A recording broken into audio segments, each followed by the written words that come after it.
Hello Guardians, it is Ebontis here. It is December 4th. We are in the European Dead Zone. Zur has arrived in the Winding Cove, so let's go see what he's got. Quick drive over there so you guys can see how to get there. Also a reminder, we are doing the Last Word podcast tonight. It will be 7 p.m. Central Time. I'm sorry, 7 p.m. Eastern Time on my Twitch channel. And then also on Sunday, 8 p.m. Central Time, we're going to be live again for my featured stream for the Bungie Foundation for the Game2Give charity drive. So tune in Sunday night as well. Get some donations go for the Little Lights Game2Give. Talk about that at the end.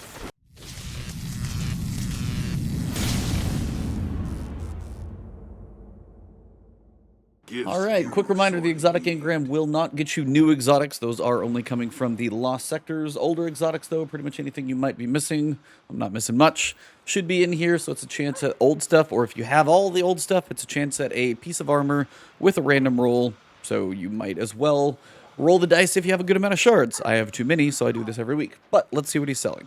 Wardcliff Coil. It's kind of an awesome rocket launcher. May not be quite as good as the new raid one, but still very, very good for pumping out damage. And the Catalyst improves it quite a bit, gives it much better tracking, because the volley of rockets that it shoots out, it's like 12 of them, I don't even know how many. They go all over the place, but it's really good if you're relatively close to like a large boss. You can pump in a lot of damage. But later on, when you do get the catalyst for this, it does improve the tracking greatly. So this is a rocket launcher. If for some reason you don't have it, just buy it. It's kind of a must-own in the world of Destiny because it comes and goes and needs in certain situations. It has some major benefits. Buy it if you don't have it. Been a while on this one, but the hunters have Graviton Forfeit. Perk here is Vanishing Shadow. Increases the duration of any invisibility effects. Your melee recharges faster while you are invisible. This is definitely one for the Void Hunters who want to run around and be invisible as much as they want to be. This is kind of the way to go. Stats here are 62. You've got Recovery, you've got Intellect. Not bad stats for PvP is where you're probably going to be using this anyway, unless you're trying to do like Grandmaster Nightfalls and go invisible. That has some benefits there too, so don't forget about that. Mobility of 10 though. You got Recovery of 14, Intellect of 14. Not bad. Overall, could be a little better on the roll, but I've definitely seen that stat distribution be much worse, so I wouldn't complain. So if you don't have Graviton or your stat roll may not be that great, pick this one up. It has some uses that you might not always expect, but Grandmasters, PvP, definitely some good things in there. Next, we've got the Citan's Ramparts for the Titans, and your perk here is Assault Barricade. You and your allies can shoot through your towering barricade, which has reduced health and duration. Doesn't last as long, and it is a little weaker, can take less damage, but you can shoot through it. So in a horrible pinch in some weird places in PvP, it's definitely one of those where you can shoot through it. And this one has decent amount of resilience, recovery, discipline. No intellect, unfortunately. If I could swap the strength and intellect, I'd probably actually say this one's decent for a stat roll. 59 is still not that great. Could definitely be better, though. Would like to see that stat roll in the 60s at least for it to be optimal.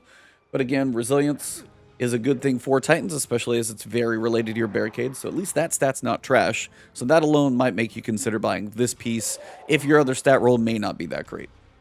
Finally, for the Warlocks, we've got the Verity's Brow. This is a helmet, and this is going to have a perk called the Fourth Magic.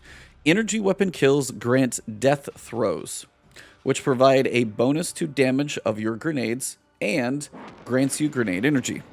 So there's kind of a little bit to unpack there. When you have death throws and throw a grenade, nearby allies gain greatly increased grenade regeneration for a short time.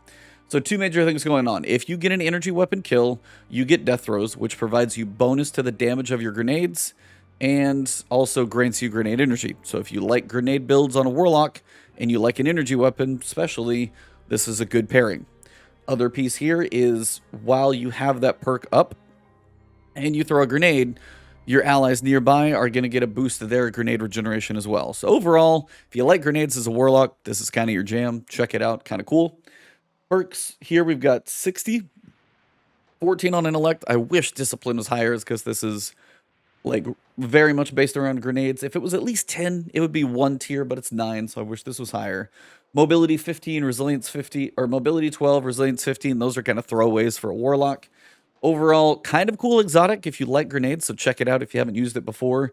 Stat roll, not my favorite distribution because you got low recovery, not even 10 discipline, intellect's at least 14, but the top two are definitely throwaways at the top. So overall, kind of fun exotic, not the greatest stats. And that basically wraps it up for Xur, guys. So if you are looking for that exotic, get a random roll, make sure you pick that up. Remember, if you're trying to get some old stuff, don't forget about your exotic ciphers as well. Lots of things you guys can unlock if you are newer with that exotic cipher. But that being said, as I said, the podcast tonight, as long as my internet holds. Again, I've had some ISP issues, so if the podcast doesn't happen, hopefully it gets fixed soon. That's going to be 7 p.m. Eastern Time, twitch.tv/Ebontis. We've got Manodestra777, awesome guy I've known in the community for a long time. Finally going to bring him on the podcast, chat with him. Should be a good time to talk. And then also, on Sunday night, it's going to be 8 p.m. Central Time, so for me, it's going to be a featured stream for the Bungie charity drive that they're doing right now with Game2Give. 50% of the proceeds go to the Bungie Foundation, which is the iPads for Kids program, and then 50% go to the Children's Miracle Network. So I've got a link below if you guys want to go to the donation page. Working on a goal of overall $5,000. It's been a slow start, but there's a lot of awesome people doing cool things out there.